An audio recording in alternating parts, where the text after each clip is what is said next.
Television पर आ चुके थे। इस धारावाहिक का रनिंग टाइम लगभग 52 मिनट होता था। रवि चोपड़ा उस समय हिंदी फिल्में डायरेक्ट किया करते थे जो कुछ अलग बनाना चाहते थे। फिर उन्होंने एक हॉरर शो को चुना और उस दौर में दूरदर्शन के लिए यह एक बड़ा कदम था, लेकिन शो के हिट होने के बाद ये कदम सही साबित हुआ। नंबर 10, कैप्टन व्योम। 1990 में आई इस धारावाहिक में एक सुपर हीरो को दिखाया गया था। मिलिंद सोमन ने केतन मेहता के सुपर हीरो शो में कैप्टन व्योम का किरदार निभाया था, जो कि शो का मेन लीड था, जिसके कंधों व ब्रह्मांड को बचाने की जिम्मेदारी थी। ये शो विज्ञान पर आधारित था, इस वजह से उस दौर में युवाओं को ये शो बहुत ही पसंद आता था। 90 के दशक के लोगों को ये शो जरूर याद होगा। Number 11, Malgudi days. R.K. Narayan की कहानियों पर बेस ये शो दूरदर्शन पर 80 के दशक में आता था। इस शो ने उस दौर में न सिर्फ बच्चों को बल्कि बड़ों को भी लंबे समय तक एंटरटेन किया। इस शो में दिखाई जाने वाली कहानियां और इसका बैकग्राउंड म्यूजिक दिल को छू लेता था। नंबर 12, विक्रम और बेताल। विक्रम और बेताल की कहानियों पर बेस्ड इस शो में कहानियों के साथ सीख भी मिलती थी। यही वजह थी कि 1980 के दौर में यह शो हर घर में बच्चों और बड़ों को पसंद आया, जिसमें राजा विक्रमादित्य और शैतान बेताल की लोक कथा सुनने व देखने को मिलती थी। ये शो आज YouTube पर देखने को मिल जाता है। नंबर 13, शरारत। शरारत शो में बच्चों को नानी के परिवार की कहानियां सुनने को मिलती थी। ये शो 90s के दशक में सबसे पसंदीदा शो हुआ करता था। इसमें 3 परियां होती थीं जो चुटकी बजाते ही कुछ भी कर सकती थीं। तीनों परियों की कहानियों ने TRP रेट काफी अच्छा बना रखा था। नंबर 14, फौजी। ये शाहरुख खान का पहला शो था। इस शो में एक किरदार खूब लोकप्रिय हुआ था, वो था अभिमन्यु राय का किरदार, जिनका रोल निभाया था शाहरुख खान ने। शाहरुख खान आज भारत के सबसे बड़े महंगे एक्टर हैं। उनके इस शो को सिर्फ उनकी वजह से ही आज भी याद किया जाता है। लॉकडाउन के दौरान इस धारावाहिक को एक बार फिर से प्रसारित किया गया था। नंबर 15, अलिफ लैला। दूरदर्शन की सुनहरी यादों में से यह भी एक शानदार धारावाहिक था। यह एक फैंटेसी स्टोरी पर बेस्ड शो था। इस शो में अलग अलग चरित्र, उड़ने वाले कालीन और भी बहुत से नए नए चित्रण को दिखाया गया था, जो लोगों को खूब पसंद आता था। लोग इस धारावाहिक को देखने के लिए बहुत ही बेसब्री से इंतजार किया करते थे। नंबर 16, चित्रहार। दूरदर्शन पर प्रसारित होने वाला ये शो आज भी दूरदर्शन पर प्रसारित होता है। यह एक म्यूजिक प्रोग्राम था जिसमें गानों के संग्रहों को दिखाया जाता था। 80s और 90s में ये खूब लोकप्रिय था, क्योंकि उन दिनों गाने सुनने व देखने के लिए ज्यादा साधन नहीं होते थे। नंबर 17, राजा और रेंचो।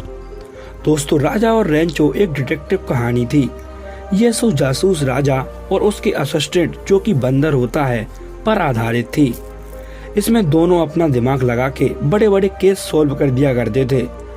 बाद में यह DD मेट्रो पर भी प्रसारित होने लगा। नंबर 18, रामायण।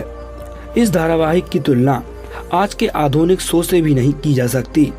ये उस दौर का ही नहीं बल्कि भारत के टेलीविजन इतिहास का सबसे बड़ा टीवी शो है। वाल्मीकि की रामायण पर आधारित इस धारावाहिक ने TRP के कई रिकॉर्ड तोड़े। 1987 में दूरदर्शन पर प्रसारित होने वाला रामायण धारावाहिक को रामानंद सागर जी ने बनाया था। रामायण के दौर के कई किस्से मशहूर हैं, जिसे आप मेरे चैनल के एक वीडियो में देख सकते हैं, लिंक आई बटन पर है। नंबर 19, महाभारत। 1988 में आए इस शो ने भी रामायण जैसी ही लोकप्रियता हासिल की। BR चोपड़ा द्वारा बनाया गया रामायण शो लोगों को खूब पसंद आया था। इस शो का प्रसारण BBC द्वारा ब्रिटेन में भी किया गया था। इसका एक हिस्सा बहुत ही पसंदीदा होता था, मैं समय हूँ। इसका टाइटल सॉन्ग काफी बेहतरीन था, जो सोनू निगम ने गाया था।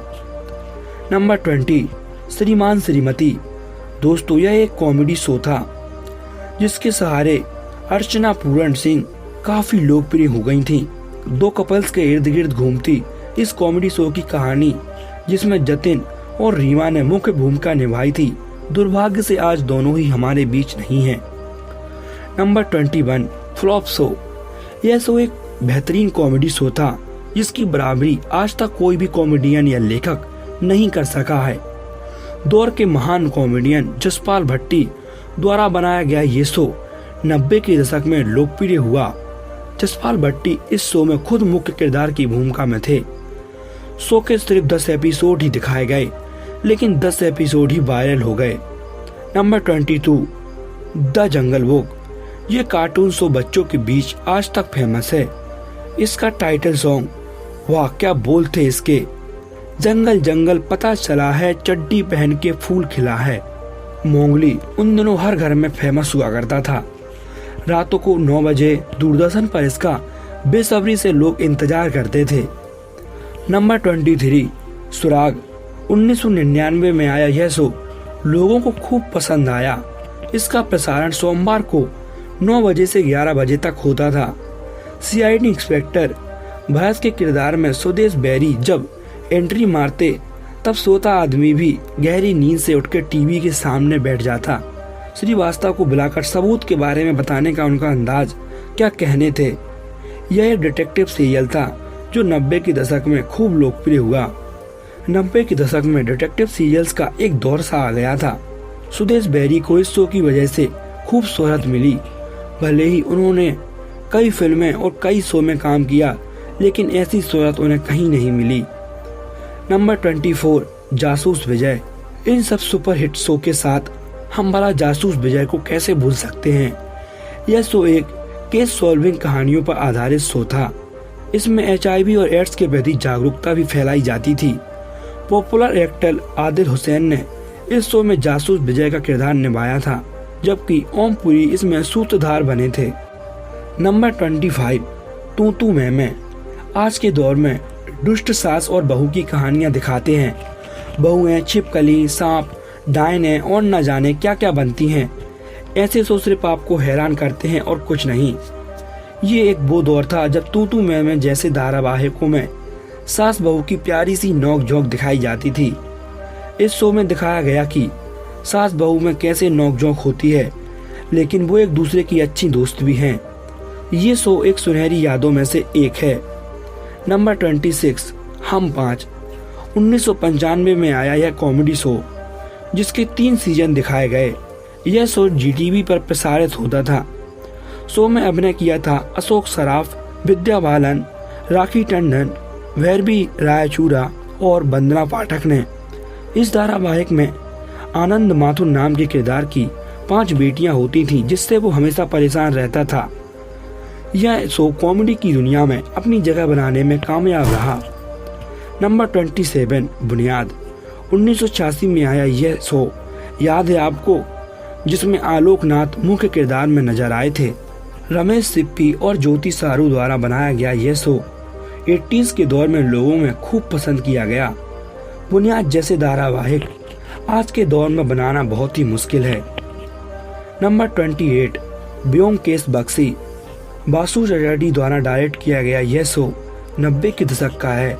यह धारावाहिक एक क्राइम डिटेक्टिव शो था जिसमें लीड रोल में थे राजीव कपूर, के रैना और सुकन्या कुमार। ये शो युवाओं की पसंद हुआ करता था। नंबर 29, देख भाई देख। 1993 में आया यह show complete family based drama show था। इस शो की टाइटल सॉन्ग की वो लाइनें याद है आपको, इस रंग बदलती दुनिया में क्या तेरा है क्या मेरा, देख भाई देख। यह एक दूरदर्शन की पेशकश थी। क्या दौर था वो जहां कॉमेडी भी बिल्कुल हल्के अंदाज से की जाती थी। यह सब देखने के बाद वही पुराने दिन याद आ जाते हैं। नंबर 30, मिस्टर योगी। इस शो ने मोहन गोखले जैसे एक साधारण से एक्टर को रातों रात सुपरस्टार बनाया था। इसका आलम यह है कि आज भी मोहन गोखले को लोग मिस्टर योगी करके ही याद करते हैं। वो आज भले ही दुर्भाग्यवश इस दुनिया में नहीं है। केतन मेहता द्वारा बनाया गया ये शो 80 के दशक में अच्छा खासा लोकप्रिय हुआ। आज इस हॉटस्टार और नेटफ्लिक्स की दुनिया में ऐसे शो बनाना लगभग नामुमकिन सा है। ये धारावाहिक अब बस एक गोल्डन मेमोरी बन के रह गए हैं। 80 और 90 के युवा जो आज 50 साल के हो चुके होंगे, उनके लिए यह धारावाहिक किसी अजूबे से कम नहीं थे। इसमें से आपने कौन से धारावाहिक देखे हैं हमें कमेंट में ज़रूर बताएं। वीडियो कैसी लगी वो भी बता दें। अगर वीडियो थोड़ी सी भी अच्छी लगी हो तो चैनल को सब्सक्राइब जरूर कर लें और वीडियो को लाइक भी कर दें। अगली मुलाकात अगली वीडियो में, तब तक के लिए धन्यवाद।